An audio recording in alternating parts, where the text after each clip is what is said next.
Lebih mengejutkan lagi, isi kandungan kad tersebut.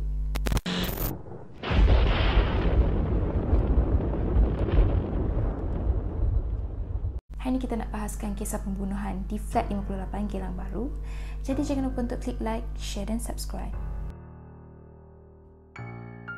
Bapa Tan Kun Chai, Ibu Lee Mei Ying, anak sulung mereka Tan Kok Peng yang berusia 10 tahun, Tan Kok Him berusia 8 tahun, Tan Kok Sum berusia 6 tahun, dan yang terakhir, Tan Chin Ni berusia 5 tahun.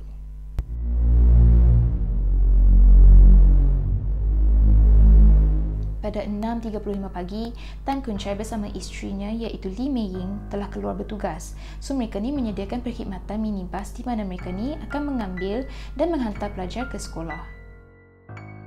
Pada 7.10 pagi, Lee Mei Ying si ibu ni membuat panggilan telefon ke rumah untuk kejutkan anak-anak dia ni supaya mereka ni bersiap-siap untuk ke sekolah. Selepas membuat panggilan sebanyak 3 kali tapi tak dijawab oleh si anak-anak ni tadi, akhirnya Lee Mei Ying ni pun telefonlah jiran sebelah untuk tengok-tengokkan anak dia kat dalam rumah masa tu. So jiran ni pun menujulah ke rumah si Lee Mei Ying ni tadi untuk tengoklah keadaan anak-anak dia masa tu. Jadi dia pun ketuklah pintu. Tapi malangnya tiada respon yang diterima selepas tu. So jiran ni pun baliklah semula ke rumah. Tak lama selepas tu, dalam jam 10 pagi, pasangan suami isteri ni pun balik. So Lee Mei Ying si ibu ni tadi pun berjalanlah menuju ke tandas. Dekat sinilah dia menjumpai mayat keempat-empat orang anaknya dalam keadaan bertindihan antara satu sama lain. Tan Kok Peng yang merupakan anak sulung pasangan tersebut mengalami kecederaan parah di lengan kanan. So lengan kanan dia ni dikatakan hampir putus. Anak kedua pasangan tersebut iaitu Tan Kok Sum pula mengalami kecederaan parah di bahagian belakang kepala. So belakang kepala dia ni dikatakan terbelah dua. Okay. Manakala Tan Kok Sun yang merupakan anak ketiga pasangan tersebut mengalami kecederaan di bahagian wajah, di sekitar dahi, mata dan juga pipi. Tan Chin Ni yang merupakan anak bongsu mereka ini mengalami luka di bahagian wajah.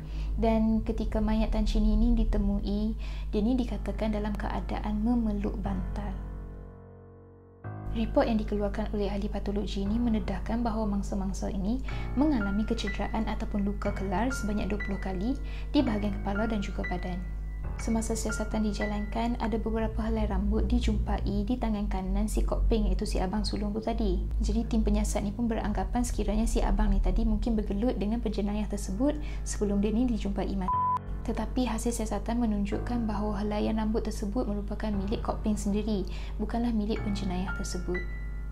Semasa siasatan dijalankan, pihak berkuasa turut menjumpai kesan darah di sinki dapur rumah berkenaan. Jadi mereka ni beranggapan sekiranya pembunuh ni sempat membersihkan diri sebelum dia ni lari keluar daripada rumah berkenaan. Jadi polis ni pun mendakwa sekiranya pembunuh ini melakukan pembunuhan dengan sangat teliti. Ini kerana pembunuh tidak meninggalkan sebarang bahan bukti. Jadi pihak polis pun mengesyaki sekiranya pembunuh ini merupakan seseorang yang sangat rapat dengan family ni tadi. Sebab satu, tiada kesan pecah masuk. Kedua, tiada barang yang dilaporkan hilang kecuali pisau. Pisau milik family ni tadi yang hilang. So boleh imagine tak kalau ada pencuri yang masuk rumah semata-mata nak curi pisau? Tak make sense kan? Bukan untung pun curi pisau. So mesti ada someone yang family ni sangat kenal, sangat rapat, yang membuatkan mungkin si anak ni tadi buka pintu supaya dia boleh masuk rumah. Alih-alih jadi pembunuh. Selepas beberapa hari, pihak polis ni pun menemu ramah di sekitar kawasan kejiranan tersebut agar saksi ni tampil untuk memberi kerjasama. Jadi, menurut seorang pemandu teksi ni, pada hari kejadian sekitar 8 pagi di sekitar kawasan tersebut, dia ni dah menumpangkan seorang penumpang dalam keadaan yang sangat suspicious. Lelaki itu dikatakan memegang pisau dan baju dia di sebelah kiri ni terdapat kesan tumpukan darah. Tapi yang peliknya pakcik ni pun tak tanya banyak. Dia mungkin macam Halloween kot. Kalau kita nampak orang dalam keadaan macam tu, kalau aku sendiri sebagai pemandu teksi, belum tentu aku nak pick up customer macam tu. Jadi dia pun bawa lah customer ni tadi menuju ke destinasi yang ingin ditujui iaitu di Lavender Street. Kebetulan Kuan Chai si suami ni tadi mengenali seseorang yang mempunyai ciri-ciri yang padan yang diberikan oleh pakcik teksi ni tadi, iaitu jiran dia warga Malaysia. Suspek ni dikatakan sering ke rumah mangsa untuk meminjam telefon. Sampaikan anak-anak ni pun dah kenal dengan si laki ni, si suspek ni tadi, sampaikan mereka panggil dia dengan gelaran uncle. Suspek kemudiannya ditangkap oleh pihak polis setelah dikenal pasti oleh Pak Cik Teksi tadi. Tetapi suspek ni dikatakan dibebaskan semula 2 minggu selepas tu sebab tiada bukti kukuh yang dapat dikaitkan dengan suspek. Bahagian siasatan khas Jabatan Siasatan Jenayah pun tidak dapat mengenal pasti motif pembunuhan tersebut. Jadi mereka ni menyimpulkan sekiranya pembunuhan ini dilakukan atas sebab dendam. Ada yang berpendapat sekiranya pembunuhan ini dilakukan oleh saudara terdekat si Mei Ling ni, si ibu ni tadi. Sebab saudara dia ni dikatakan melarikan diri selepas pembunuhan ni terjadi. Ini kerana 2 minggu selepas pembunuhan ni terjadi, keluarga si Mei Ling ni ataupun keluarga Tan ni menerima kad Tahun Baru Cina. Lebih mengejutkan lagi, isi kandungan kad tersebut. Chai dan Eng, sekarang anda tidak akan mempunyai keturunan lagi. Ha, ha, ha. Ditandatangan oleh si pembunuh. Jadi ramailah yang berpendapat sekiranya kad tu ditulis oleh orang-orang yang dikenali keluarga ni. Sebab gelaran Ah Chai dengan Ah Eng ni selalunya diberi oleh mereka yang rapat. Sebab ada yang mendakwa saudara Mei Ling ni pernah suruh Mei Ling ni tikam nombor 4D. So nanti kalau menang dia nak ambil lah hadiah tu, macam tu lah. So bila Mei Ling ni dah tikam, kebetulan menang, masa saudara dia ni nak ambil duit tu yang berharga dalam 40 ke 50k ni, Mei Ling ni tak bagi. Mei Ling cakap, oh aku terlupa nak tikam nombor tu. Tapi pada masa yang sama, Mei Ling ni dikatakan dah membeli minibus yang baru.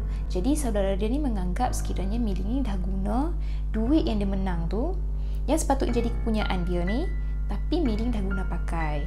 So Mei Ling bagi alasan kalau Mei Ling tak tikam pun nombor tu disebabkan duit dia ni balas dendam dekat anak-anak si Mei Ling ni tadi. Walau bagaimanapun, pihak Kuan Chai menafikan dakwaan tersebut dan sehingga ke hari ini, pembunuh itu masih lagi bebas. Ramai yang mendakwa sekiranya penduduk setempat di flat 58 Geylang Baru, termasuklah keluarga Tan sendiri, mengenali siapakah pembunuh sebenar. Tetapi mereka ni memilih untuk berdiam diri. Kenapa? Kalau betul lah dakwaan sekiranya pelaku ni mempunyai konflik dalaman dengan keluarga Tan ni tadi, membunuh kanak-kanak ni bukanlah salah satu jalan penyelesaian yang terbaik. Dan mereka ni pun tak sepatutnya menjadi mangsa keadaan oleh orang terdekat. Sebab gelaran ramailah yang beranggapan, ya Allah,